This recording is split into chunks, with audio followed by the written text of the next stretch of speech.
مباحث الدقي تضبط عامل بأحد الكافيهات بحي الدقي وتلقي القبض عليه بسبب اللي بيعمله مع الستات. يا ترى عمل ايه؟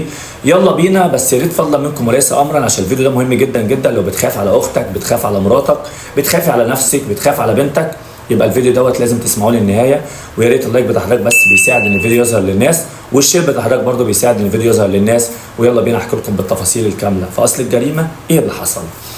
في حي الدقي بمحافظة الجيزة حصل إن في بنت دخلت أحد الكافيهات وهي قاعدة طبعا مع أصحابها وكده، صاحباتها قامت دخلت الحمام بتاع الكافيه، وهي في الحمام لاحظت إن في حاجة موجودة بتصورها. يعني وهي كده بتبص في الحمام اكتشفت إن في تليفون بيصورها. على طول طبعا عملت بلاغ من المكان اللي هي فيه واتصلت بالشرطة وقالت لهم اللي حصل. وبالفعل طبعا الشرطة طبعا انتقلت على طول لمكان البلاغ، وبالفعل تم ضبط العامل ده واعترف، وبالتليفون اللي معاه اللي عليه طبعا فيديوهات